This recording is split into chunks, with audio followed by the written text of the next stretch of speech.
আসসালামু আলাইকুম সুপ্রিয় শিক্ষার্থীরা, তোমাদের সবাইকে স্বাগত জানাচ্ছি অনার্স চতুর্থ বর্ষের প্রতিরোধ আন্দোলন ও নিম্ন বর্গের ইতিহাস এই কোর্সে।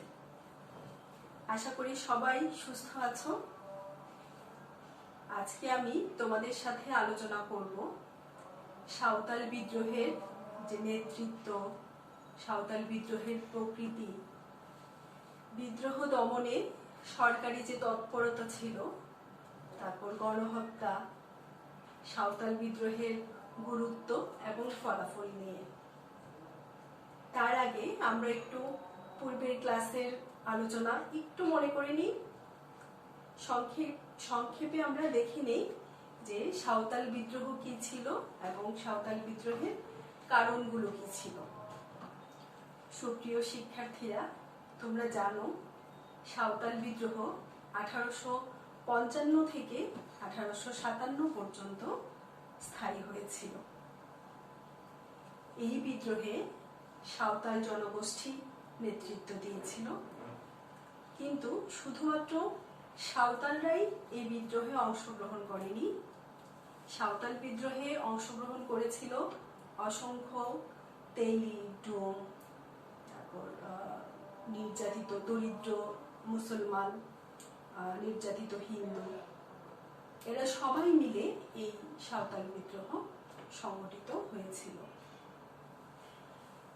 সাঁওতাল বিদ্রোহ বাংলার কৃষক বিদ্রোহগুলোর মধ্যে একটি অন্যতম গুরুত্বপূর্ণ বিদ্রোহ।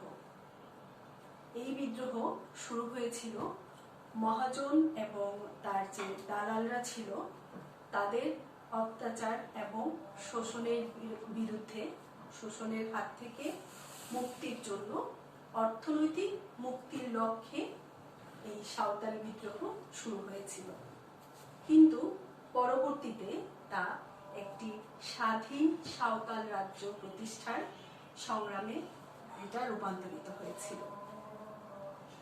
সাঁওতাল বিদ্রোহ শুরু হয়েছিল ব্রিটিশ উপনিবেশিক শাসন হতে সাধারণ মানুষের মুক্তি এবং দেশীয় যে সামন্ততান্ত্রিক শোষণের মূল উৎপাটন করে স্বাধীনতা প্রতিষ্ঠার জন্য।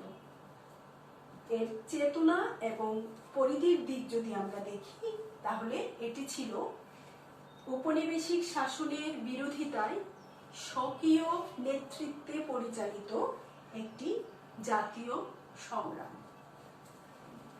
সাঁওতালরা এদেশের ভূমিজ সন্তান নয়, তারা বাইরে থেকে এদেশে এসে বিক্ষিপ্তভাবে বিভিন্ন অঞ্চলে বসবাস করত।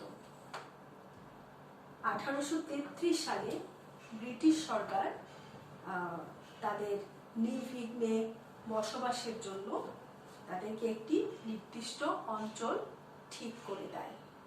পরবর্তীতে এই অঞ্চল সাঁওতাল পরগনা নামে পরিচিত হয়। সাঁওতাল বিদ্রোহের পেছনে নানাবিধ কারণ ছিল। আমরা সংক্ষেপে আজকে একটু দেখে নিব যে সাঁওতাল বিদ্রোহের পেছনে কি কি কারণ ছিল। প্রথমেই যদি আসি যে প্রতিরোধ আন্দোলনের যেসব কৃষক বিদ্রোহগুলো আছে, তার মধ্যে একটা কমন বা সাধারণ কারণ হচ্ছে যে জমিদার এবং মহাজন, এই শ্রেণীর মহাজন, জমিদার, দালাল, তাদের শোষণ। তো সাঁওতাল বিদ্রোহ এর ব্যতিক্রম ছিল না। নব্য মহাজন এবং নব্য সৃষ্ট জমিদার শ্রেণীর অভূতপূর্ব শোষণ ব্যবস্থা ছিল এই সাঁওতাল বিদ্রোহের একটা অন্যতম কারণ। মহাজনরা এই সাঁওতাল পরগনায় এসে তারা সাঁওতাল জনগণকে ঋণ দিত। সেই ঋণের সাঁওতালদের অভিযোগ ছিল যে সেই ঋণের 10 গুণ বেশি মহাজনকে পরিশোধ করার পরেও এই ঋণের হাত থেকে তাদের মুক্তি মিলত না। আরেকটা শ্রেণী ছিল দালাল শ্রেণী। তারা এই সাঁওতালদেরকে জিম্মি করে ফেলেছিল। তোমরা জানো যে এই সাঁওতাল শ্রেণীরাও মানে বিনিময় প্রথার মাধ্যমে পণ্য কেনাবেচা করত। ফলে এই দালাল চক্র যখন সাঁওতালদের কাছ থেকে কোনো পণ্য ক্রয় করত, তখন তারা ওজনে বেশি নিয়ে নিত। আবার যখন সাঁওতালদের কাছে বিক্রি করবে, তখন আবার তারা ওজনে কম দিত। এইভাবে এই সাঁওতালদেরকে শোষণ করত। এরপরে আছে যে 1793 সালে চিরস্থায়ী বন্দোবস্ত প্রবর্তনের ফলে যে প্রভাব সমাজের উপর পড়েছিল, সাঁওতাল বিদ্রোহের একটি অন্যতম কারণ সেটাও ছিল, অর্থাৎ চিরস্থায়ী বন্দোবস্তের প্রভাব। সেটা কি, যে সাঁওতালরা আগে স্বাধীনভাবে তাদের জমি চাষাবাদ করত। তাদের যে জীবনযাত্রা প্রণালী সেটা ছিল কি, গোষ্ঠীবদ্ধভাবে সনাতন পদ্ধতিতে গোষ্ঠীবদ্ধভাবে তারা বসবাস করত এবং গোষ্ঠীবদ্ধভাবেই তারা চাষাবাদ করত। খাজনা যেটা ছিল, যে জমির উৎপাদিত ফসলের 6 ভাগের 1 ভাগ তারা রাজাকে খাজনা হিসেবে প্রদান করত। কিন্তু চিরস্থায়ী বন্দোবস্ত প্রবর্তনের ফলে জমির উপর এই কৃষক শ্রেণীর যে অধিকার, সেই অধিকার তারা হারিয়ে ফেলে। জমি চলে যায় জমিদারদের হাতে। এরপর এর সাথে যুক্ত হয়েছিল যে রাজস্ব যে প্রদান, সে রাজস্ব প্রদানের যে পদ্ধতি ছিল, আগে যেটা উৎপাদিত ফসলের অংশবিশেষ রাজস্ব হিসেবে প্রদান করত, কিন্তু চিরস্থায়ী বন্দোবস্তের পরে মুদ্রায় রাজস্ব প্রদান করার নীতি প্রবর্তিত হয়। ফলে এই ব্যবস্থাটাও সাঁওতালরা মেনে নিতে পারেনি এবং এর ফলে তারা আরো বেশি শোষণের শিকার হয়েছিল। চিরস্থায়ী বন্দোবস্তের শর্ত মতে যে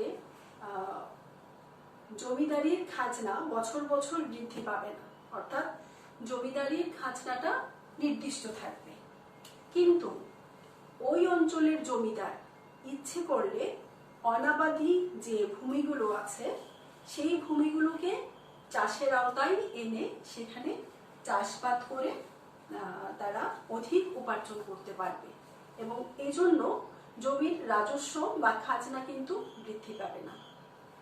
তো জমিদার যারা নব্য জমিদার যারা ছিল, তারা এই ব্যবস্থাটার সুযোগ নিয়ে সাঁওতালদের উপর চাপিয়ে দিয়েছিল যে জঙ্গলাকৃতি অনাবাদী যে ভূমিগুলো ছিল সেগুলো পরিষ্কার করে চাষযোগ্য করে তোলার জন্য।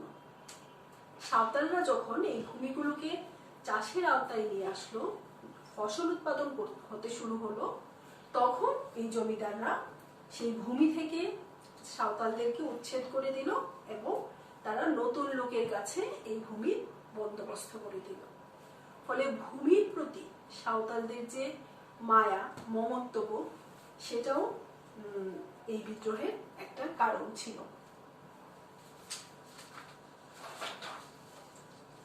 এরপর আমরা দেখব যে সাঁওতাল পরগনার দালাল চক্রের নির্যাতন। এই দালাল চক্ররা, আমি আগেই বলেছি যে দালালরা পণ্য ক্রয় করত আবার পণ্য বিক্রয় করত, দুই ভাবেই তারা সাঁওতালদেরকে ওজনে ঠকাত। তারপর রাজস্ব বকেয়ার মহাজনরা রাজস্ব বকেয়ার অভিযোগ তুলত সাঁওতালদের বিরুদ্ধে এবং ঋণের সুদ যদি কোনো ঋণ গ্রহীতা দিতে না পারত, তাহলে তার পরিবর্তে তার পরিবার পরিজনকে কৃতদাসী পরিণত করত।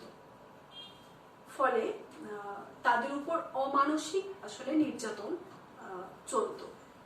এই যে শোষণ, এই যে অত্যাচার, এর বিরুদ্ধে সাঁওতালরা বিদ্রোহ করেছিল। সে সময়ে তোমার কোম্পানি সরকার রেলপথ নির্মাণ করছিল।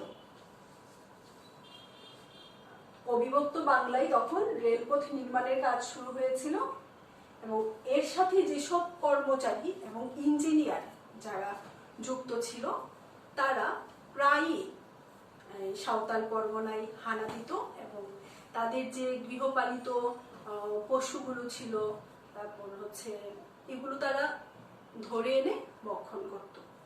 এমনকি যে রেলপথ নির্মাণের কাজে তাদেরকে জোরপূর্বক বেগার খাটাতো।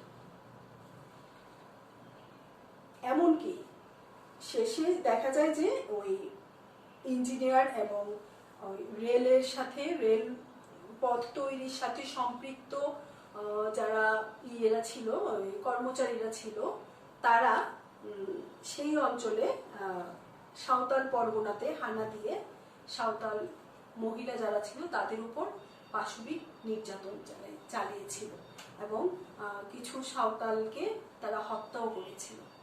এই ঘটনার বিস্ফোরক হিসেবে সাঁওতাল বিদ্রোহ শুরু হয়ে যায়।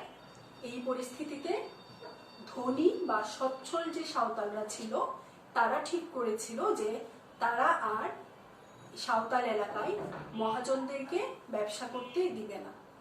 আবার দরিদ্র, শোষিত, অত্যাচারিত যে সাঁওতাল জনগোষ্ঠী ছিল তারাও ঠিক করেছিল যে তারাও আর এই কৃতদাসে পরিণত হবে না।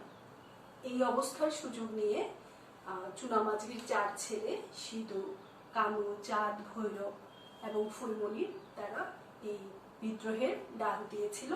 তারা ভগ্নাডিহি গ্রামে একটি সমাবেশ আহ্বান করেছিল এবং সেখান থেকেই এই সাঁওতাল বিদ্রোহের বা স্বাধীন সাঁওতাল রাজ্যের যে রূপরেখা সেটা তারা প্রণয়ন করেছিল। তো সুপ্রিয় শিক্ষার্থীরা, তাহলে চলো আমরা এবার একটু জেনে নেই যে সাঁওতাল বিদ্রোহের নেতৃত্ব এবং সাঁওতাল বিদ্রোহের নেতৃত্বে ছিল ভগ্নাডিহি গ্রামের চুনামাঝির 4 ছেলে সিধু, কানু, চাঁদ, ভৈরব এবং তাদের একমাত্র বোন ফুলমণি। সিধু এবং কানু, মূলত এই সিধু আর কানুই সাঁওতাল বিদ্রোহের নেতৃত্ব দিয়েছিল। তারা আসলে জানতো যে পশ্চাৎপদ এবং অনগ্রসর, অশিক্ষিত এই সাঁওতাল সম্প্রদায়কে তাদের মনে যে দীর্ঘদিন ধরে অত্যাচারের ফলে যে ক্ষোভ জমে আছে, এই ক্ষোভকে যদি প্রভাবিত করতে হয় বা জাগাতে হয় তাহলে এই আন্দোলনের সাথে ধর্মকে সম্পৃক্ত করতে হবে। আর তাই সিধু এবং কানু নিজেদেরকে ঈশ্বরের আদেশপ্রাপ্ত বলে সাঁওতালদের সামনে হাজির করেছিল।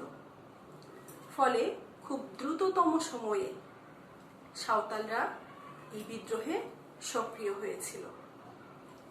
সিধু এবং কানু 1855 সালের জুন মাসে তারা একটা সমাবেশ আহ্বান করে ভগ্নাডিহি গ্রামে।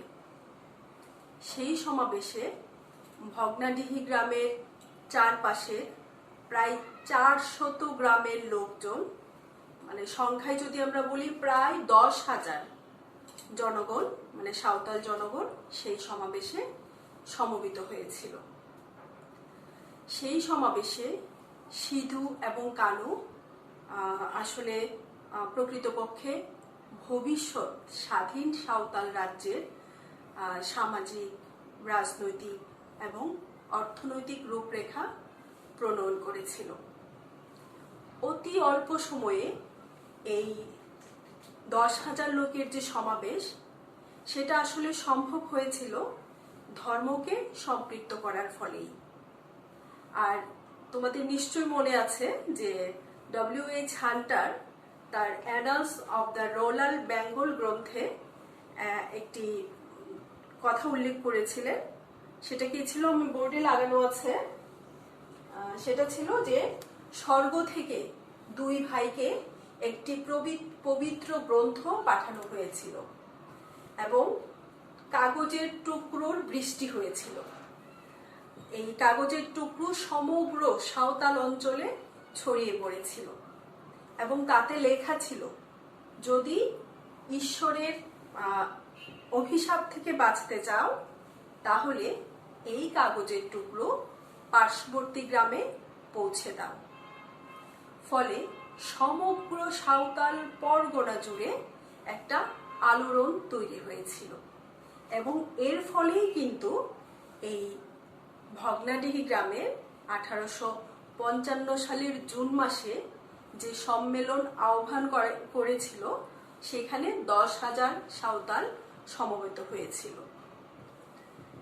সেই সমাবেশে এই বিদ্রোহের নেতৃবৃন্দ ঘোষণা করেছিল যে জমির মালিক হচ্ছে মারাং বুড়ো, তাই জমির কোনো খাজনা তারা দিবে না।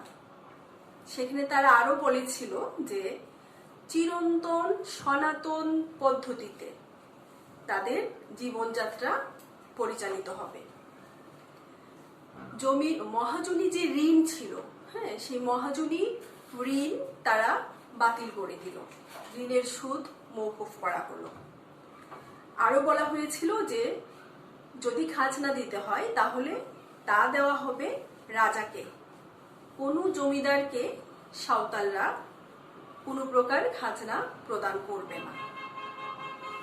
সেই সমাবেশে জমির ঋণের সুদের হার নির্ধারণ করা হয়।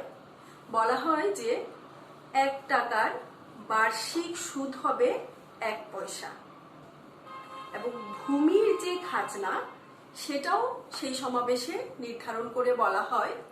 আসলে ভূমিগুলোকে 2 ভাগে ভাগ করে এর খাজনা নির্ধারিত হয়েছিল। যেগুলো উন্নত, অর্থাৎ যেখানে ফসল ভালো জন্মে, সেই ভূমিগুলোর খাজনা নির্ধারণ করা হয়েছিল 2 আনা। আর নিম্নমানের যে ভূমি ছিল, অর্থাৎ মানে যেই ভূমিগুলোতে ফসল কম জন্মে, সেই ভূমিগুলোর খাজনা নির্ধারিত হয়েছিল বার্ষিক 1 আনা। তো এইভাবে আসলে সভায় আরো বলা হয়েছিল যে এখন থেকে সাঁওতালরা স্বাধীনভাবে বসবাস করবে, অর্থাৎ তারা কারো শাসনের অধীনে থাকবে না। একজন হবেন গ্রামের প্রধান এবং তার পদবি হবে মাঝি। তাকে সাহায্য করবে যোগমাঝি, গোড়াই, পরামানিক, এরকম আরো কিছু লোক। তো এইভাবে আসলে বিদ্রোহের নেতৃবৃন্দ সাঁওতাল জনগণের সামনে একটি স্বাধীন সাঁওতাল রাজ্যের রূপরেখা তারা তুলে ধরেছিল। সেই সমাবেশে 1855 সালের জুন মাসে ওই সমাবেশে আলাপ আলোচনার মাধ্যমে স্থির করা হয়েছে যে তারা 2টা ভাগে ভাগ হয়ে তারা গণজমায়েত করবে। একটা ভাগ যাবে সিউড়িতে, সিউড়ি ছিল বীরভূম জেলার প্রশাসনিক কেন্দ্র। আরেকটা ভাগ যাবে কলকাতায় বড় লাট সাহেবের কাছে স্মারকলিপি নিয়ে, অর্থাৎ তারা তাদের উপর যে অত্যাচার, নির্যাতন, শোষণ করা হচ্ছে তার একটি বর্ণনা লিখে তারা লাট সাহেবের কাছে পেশ করতে চেয়েছিল। তারা চেয়েছিল এর মাধ্যমে ইংরেজ সরকারের দৃষ্টি আকর্ষণ করতে, যাতে তাদের এই অবস্থা থেকে তারা পরিত্রাণ পেতে পারে। কিন্তু বড়লাট এই বিষয়ে কোনো পদক্ষেপ গ্রহণ করেনি। ফলে তারা বিদ্রোহের পথে এগিয়ে যায় এবং বিদ্রোহের প্রস্তুতি নেয়। 1855 সালের জুন মাসে এই সমাবেশের পর এই অভিযানের খবর খুব দ্রুতই পৌঁছে যায়। ফলে 7 জুলাই 1855 সালে থানার যে দারোগা ছিল মহেশলাল, সেই মহেশলাল তার সহযোগীদের সহ সাঁওতাল পরগনায় উপস্থিত হয় এবং সিধু এবং কানুকে তারা বন্দী করে। এই খবর যখন সাঁওতাল বিদ্রোহীদের কানে পৌঁছে গেল, তখন সবাই এর প্রতিক্রিয়া স্বরূপ মহেশলালের উপর হামলা করে এবং মহেশলাল সহ তার যে সহযোগীরা ছিল তাদেরকে হত্যা করে। এই হত্যার খবর খুব দ্রুত সাঁওতাল পরগনার চারপাশে যে এলাকাগুলো ছিল সেই সব অঞ্চলে খুব দ্রুত ছড়িয়ে পড়ে। মানে বীরভূম, ভাগলপুর, মুর্শিদাবাদ এই সবগুলো অঞ্চলেই এই সিধু কানুরকে যে বন্দি করা হয়, মহেশলালকে যে হত্যা করা হয়, এই খবরগুলো ছড়িয়ে পড়ে।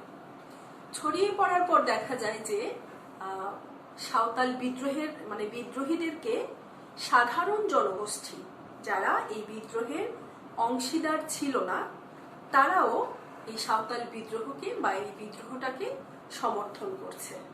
এর কারণ ছিল যে সাঁওতালদের যারা শত্রু তারাই আবার এই সাধারণ জনগণের, এই অত্যাচারিত শোষিত সাধারণ জনগণেরও তারা শত্রু ছিল। ফলে সাধারণ জনগণ তারা স্বাভাবিকভাবেই এই সাঁওতাল বিদ্রোহকে সমর্থন দেয়।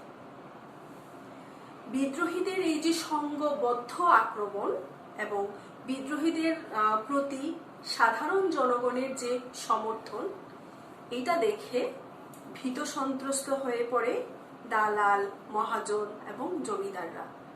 তারা প্রাণ ভয়ে নিজের এলাকা ছেড়ে পালিয়ে যেতে থাকে। এই অবস্থায় দেখা যায় যে বিদ্রোহের তীব্রতা বৃদ্ধি পায় এবং সাঁওতাল বিদ্রোহীরা অত্যাচারিত শোষণকে চূর্ণ বিচূর্ণ করে ফেলে।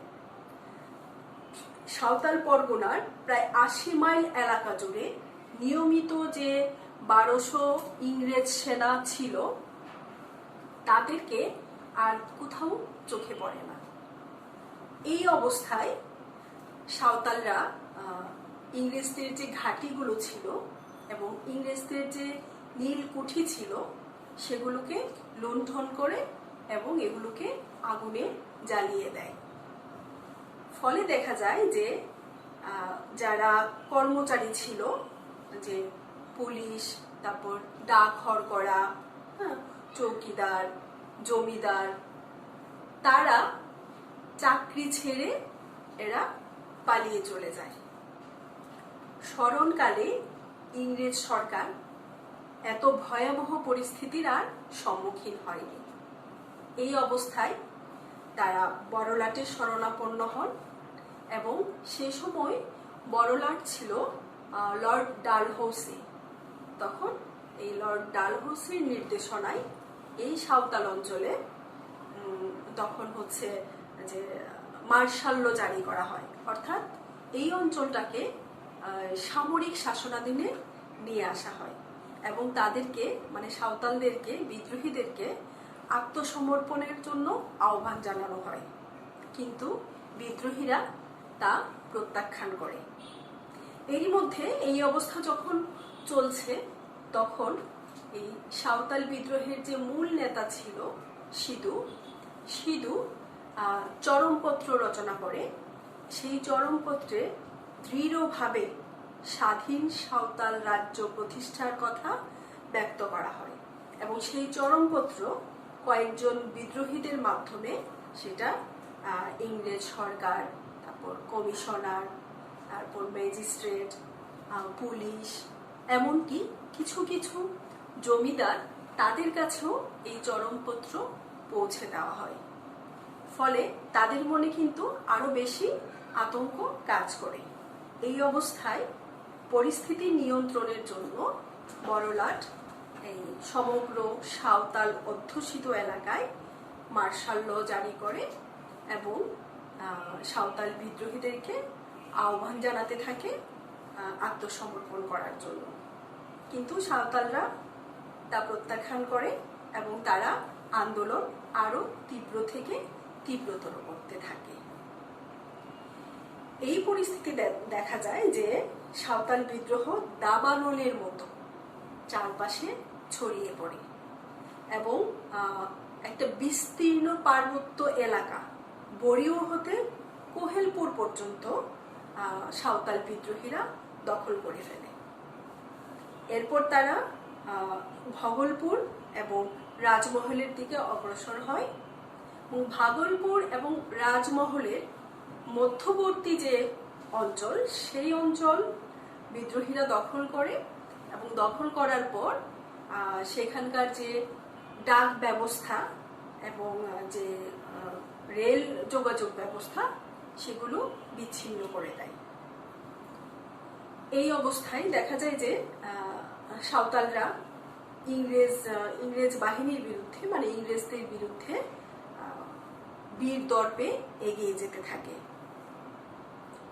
এই অল্প শিক্ষিত, অশিক্ষিত বলা যায়, অশিক্ষিত, প্রশিক্ষণহীন, কোনো রকম সামরিক প্রশিক্ষণ ছাড়া সাঁওতাল কৃষকরা দলে দলে সাঁওতাল বিদ্রোহে অংশগ্রহণ করতে থাকে। তাদের কিন্তু ন্যূনতম সামরিক জ্ঞান তাদের ছিল না। তারা দেশীয় যে অস্ত্র, কাস্তে, তারপর কুড়াল, তলোয়ার, তীর, ধনুক, এগুলো নিয়ে তারা আন্দোলনে ঝাঁপিয়ে পড়ে। এই দেশীয় অস্ত্র নিয়ে তারা আন্দোলনে ঝাঁপিয়ে পড়ার পর কখনো কখনো তারা আবার গেরিলা কৌশল অবলম্বন করে। মূলত গণবাহিনী যেরকম, প্রকৃত গণবাহিনীর মতোই এদের চলাফেরা শুরু হয়। অর্থাৎ এরা ছোট ছোট দল করে বিভিন্ন জায়গায় ঘুরে বেড়াতে থাকে এবং তারা অপেক্ষা করতে থাকে যে কখন বিদ্রোহের সংকেত দেওয়া হবে। তখন হতো কি, যে নাকারা বাজিয়ে যখন বিদ্রোহের নেতৃবৃন্দ মনে করত যে সমবেত করা প্রয়োজন বা তাদেরকে একসাথে করা প্রয়োজন, তখন তারা বিদ্রোহের নেতারা নাকারা বাজাতো।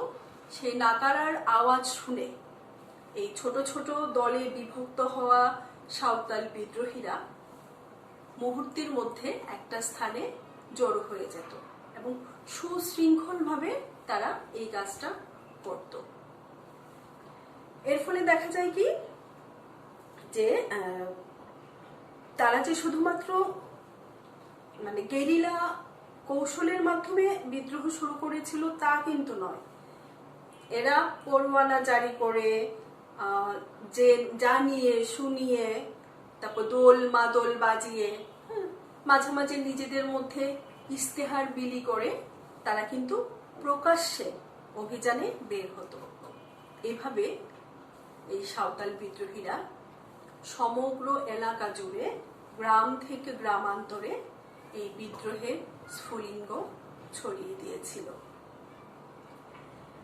এই অবস্থায় যুদ্ধ চলতে থাকে ইংরেজদের বিরুদ্ধে। প্রায় 2 বছর ধরে এই সাঁওতাল বিদ্রোহ চলে। বিদ্রোহের প্রাথমিক পর্যায়ে সাঁওতাল বিদ্রোহীরা সাফল্য অর্জন করেছিল। প্রথম দিকে অনেক ইংরেজ সেনাদলকে, ছোট ছোট সেনাদলকে যুদ্ধে তারা পরাস্ত করেছিল। এমনকি বীরভূম এবং 24 পরগনা, এই অঞ্চলগুলো, মানে সাঁওতাল পরগনা, দুঃখিত, বীরভূম এবং সাঁওতাল পরগনা, এই দুইটা অঞ্চল এই বিদ্রোহের প্রথম দিকে সাঁওতালদের অধীনে চলে আসে এবং তারা সেই অঞ্চলে স্বাধীনভাবে শাসন কাজ শুরু করে। অবস্থা যখন ক্রমে নাজুক হয়ে যায়, তখন ব্রিটিশ সরকার তার সামরিক শক্তি প্রয়োগ করে এই বিদ্রোহটাকে স্তিমিত করেছিল। এভাবে বিদ্রোহটাকে দমন করা হয়েছিল। প্রিয় শিক্ষার্থীরা, এবার আমরা দেখব যে সাঁওতাল বিদ্রোহ দমন করার ক্ষেত্রে ব্রিটিশ সরকারের কি তৎপরতা ছিল। আসলে যখন সাঁওতালরা একটা বিস্তীর্ণ অঞ্চল, বড়িও থেকে কোহেলপুর পর্যন্ত, এই বিরাট একটা পার্বত্য অঞ্চল যখন নিজেদের আয়ত্তে নিয়ে গেল, তখন আসলে ব্রিটিশরা শঙ্কিত হয়ে পড়ল এবং এই অবস্থা থেকে উত্তরণের জন্য ব্রিটিশ সরকার ব্যাপক তৎপরতা গ্রহণ করল। নিয়মিত যে বাহিনী ছিল তার সাথে আরো অনেক বহু সংখ্যক পদাতিক বাহিনীকে যোগ করা হলো এবং সাঁওতালদের যে গতিবিধি, সেটা রোধ করার জন্য ব্রিটিশ সরকার ওই সাঁওতাল পরগনায় অশ্বারোহী বাহিনী এবং হস্তী বাহিনী নিয়োগ করল। ফলে একদিকে সাঁওতাল বিদ্রোহীদের গতিবিধি রোধ করা যাচ্ছে, আরেকদিকে এর উদ্দেশ্য ছিল যে পার্শ্ববর্তী যে অঞ্চলগুলো ছিল সেই অঞ্চলগুলোকে রক্ষা করা। এই অবস্থায় মহাজন জমিদার যারা ছিল তারা আবার ফিরে এলো এবং তারা তাদের পূর্ণ শক্তি প্রয়োগ করলো ব্রিটিশ সরকারের সাহায্যে। এরই মধ্যে 1856 সালের 10 জুলাই এই সাঁওতাল বিদ্রোহীরা দেশীয় অস্ত্রে সজ্জিত হয়ে আধুনিক অস্ত্রে সজ্জিত ব্রিটিশ বাহিনীর বিরুদ্ধে সরাসরি সম্মুখ যুদ্ধে ঝাঁপিয়ে পড়ে এবং 16 জুলাই মেজর বারোজের নেতৃত্বে একটি দলের সাথে সাঁওতাল বিদ্রোহীদের সংঘর্ষ হয় এবং সেই সংঘর্ষে মেজর বারোজ পরাজিত হয়ে পালিয়ে চলে যায়। এরই মধ্যে 27 জুলাই লেফটেন্যান্ট টোলম্যানের নেতৃত্বে একটা যুদ্ধ হয় সাঁওতালদের সাথে। সেই যুদ্ধে সাঁওতালরা জয়লাভ করে এবং এই লেফটেন্যান্ট টোলম্যান এবং তার সাথে প্রায় 13 জন সেনাকে তারা হত্যা করে। অবস্থা যখন এতটাই সংকটাপন্ন, তখন ব্রিটিশ সরকার তার সমস্ত সামরিক শক্তি প্রয়োগ করে তারা এই বিদ্রোহীদের দমনের জন্য কামান, বন্দুক এগুলো সমাবেশ ঘটায় এবং প্রায় 14,000 সৈন্যকে সমাবেশ ঘটানো হয়। এর মধ্যে বিশেষ একটা দল ছিল যারা যুদ্ধবিদ্যায় বিশেষভাবে পারদর্শী ছিল। এই বড় একটা শক্তি নিয়ে তখন ব্রিটিশ সরকার এই বিদ্রোহীদের দমনের জন্য এগিয়ে যায়। এই অবস্থায় ক্যাপ্টেন কপির নেতৃত্বে বীরভূম জেলায় একটা যুদ্ধ হয় সাঁওতালদের সাথে। সেই যুদ্ধে অনেক সাঁওতাল হতাহত হন এবং অনেককেই বন্দী করা হয়। জানা যায় যে ওই যুদ্ধে বন্দীকৃত 1,500 সাঁওতাল বিদ্রোহীকে একদিনে হত্যা করা হয়েছিল। এরপর মুর্শিদাবাদ জেলার যে জেলা প্রশাসক ছিল টুগুডুর নেতৃত্বে মহেশপুরে আরেকটা যুদ্ধ হয় সাঁওতাল বিদ্রোহীদের সাথে।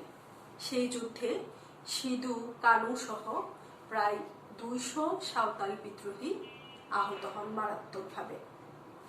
এভাবে বিদ্রোহীদের যে মূল কেন্দ্র বারহাইট ইংরেজদের নিয়ন্ত্রণে চলে আসে। এইভাবে আসলে ক্রমান্বয়ে আধুনিক অস্ত্রের মাধ্যমে এই দেশীয় অস্ত্র সম্বলিত যে সাঁওতাল যোদ্ধারা ছিল, বিদ্রোহীরা ছিল, তাদেরকে দমন করা হয়। তারপরেও জানা যায় যে এই সাঁওতাল বিদ্রোহীরা এই গোলা বারুদ কামানের কাছে তারা মাথা নত না করে তারা যুদ্ধ করতে করতে শহীদ হন। তারপরেও তারা ইংরেজদের কাছে আত্মসমর্পণ করেনি, মাথা নত করেনি। সাঁওতাল বিদ্রোহের দমনের যে তৎপরতা, সেটাকে আমরা মেজর ভিনসেন্টের লেখনী থেকে জানতে পারি। তিনি উল্লেখ করেছেন মেজর ভিনসেন্ট ছিলেন ইংরেজ সেনাধ্যক্ষ। মানে তিনি উল্লেখ করেছিলেন যে আসলে বিদ্রোহ দমনের নামে ব্রিটিশ সরকার নির্বিচারে গণহত্যা চালানো হয়, অর্থাৎ তাদের রোষানল থেকে সাঁওতাল কৃষক, নারী কেউ রেহাই পায়নি। বিদ্রোহ দমনের নামে ভয়াবহ অত্যাচার করা হয় এই সাঁওতাল লোকজনের উপর। তারা যখনই গ্রামের পর গ্রাম সাঁওতালদের যে ঘর বাড়িগুলো ছিল সেগুলোকে তারা জ্বালিয়ে নিঃশেষ করে দেয়। এ সময় যে বিদ্রোহী ধরা পড়তো, যে কৃষক ধরা পড়তো, তাকে সাথে সাথেই হয় ফাঁসি দিয়ে দিত, নয়তো গুলি করে হত্যা করে ফেলত। এইভাবে এক সময় সাঁওতালরা নিজের স্থান ছেড়ে তারা অরণ্যে গিয়ে আশ্রয় নেয় এবং গভীর অরণ্য থেকে বের হয়ে এসে তারা গেরিলা আক্রমণের মাধ্যমে যুদ্ধ চালিয়ে যেতে থাকে। এই অবস্থায় ইংরেজদের কাছে বারবার সাঁওতালরা পরাজিত হচ্ছিল। তারপরেও তারা প্রাণপণ দিয়ে যুদ্ধ করে যাচ্ছে ইংরেজদের বিরুদ্ধে। এই সময়ে সিধু, কানু, চাঁদ, ভৈরব এবং ফুলমণিকে ধরা হয় এবং তাদেরকে হত্যা করা হয়। সিউড়ি যে অঞ্চল ছিল, যেটা আসলে বীরভূম জেলার প্রশাসনিক কেন্দ্র ছিল, সেই সিউড়ি শহরের খোলা মাঠে একসাথে শত শত সাঁওতাল বিদ্রোহীকে ফাঁসির কাস্টে ঝুলিয়ে রাখা হয়। এর মাধ্যমে আসলে ইংরেজরা যারা সাঁওতাল বিদ্রোহের সমর্থক ছিল, সাধারণ জনগণ, তাদের মনে একটা আতঙ্ক তৈরি করার চেষ্টা করে। নেতৃবৃন্দের এই হত্যার ফলে অনেক সাঁওতাল বিদ্রোহীকে কারাগারে বন্দিও করে রাখা হয়। এই অবস্থায় যারা বাইরে ছিল, যে অল্প সংখ্যক সাঁওতাল বিদ্রোহী তখনও ইংরেজদের ধরা ছোঁয়ার বাইরে ছিল, তারা এই বিদ্রোহী নেতৃবৃন্দের করুণ পরিণতি দেখে তারা আসলে মানসিকভাবে মুষড়ে পড়ে এবং তারা আর যুদ্ধ চালিয়ে নেওয়ার মতো আর শক্তি তাদের আসলে ছিল না।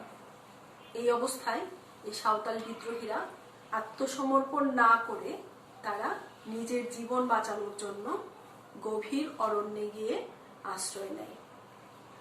এভাবে প্রায় 2 বছর ব্যাপী চলা এই সাঁওতাল বিদ্রোহ অবসান হয়।